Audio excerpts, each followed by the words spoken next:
His wife Jane is a lovely lady, and if you get to know her dog, she loves her dog, it's like a child, and then she'll love you like a son.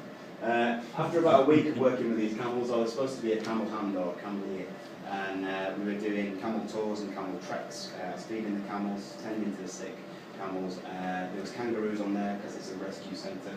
They had 4 kangaroos.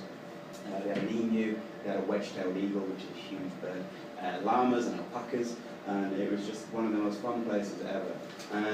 Anyway, after about a week, I got knocked out by a camel, wrestling it to the ground, and after that, Neil thought I was alright because I got off on camel. That he became one of my best mates. We used to go out shooting.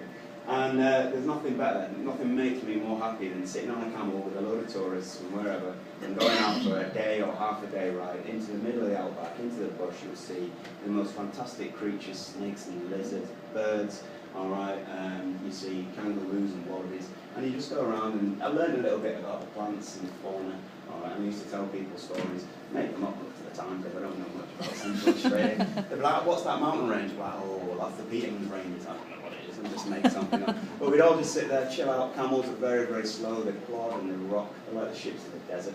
And I'd sit there all day, we'd start to build a little fire, get the billy cans out and have a cup of tea and some sandwiches, and then we'd just come back around the ranges and come back in the camp. And that was my day's work done. Other times in the morning we used to get tourists coming on buses, and we'd just do short camel rides around this little yard. We'd walk up one end with the tourists on the back, and then you'd sprint as fast as you possibly could down the other side with the camel running. And it was brilliant. And the rest of my day was taken up by training the new and the baby camels.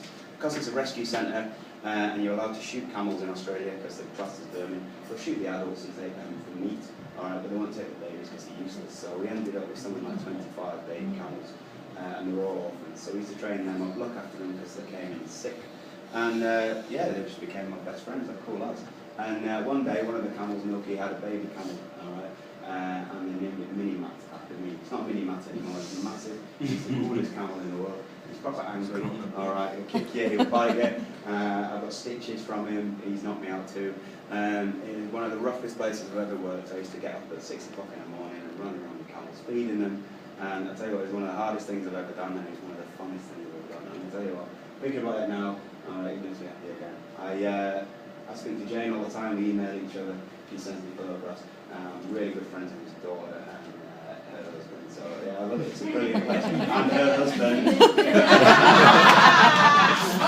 He wasn't married right now, alright, but she is now. But yeah, it's just a brilliant place, out in the middle of nowhere, and I can tell you it was an hour and a half drive to Alice Springs to go get your shopping. But yeah, it was fantastic, absolutely brilliant. So yeah, it's one of the best experiences of my life. That guy there is a scary man.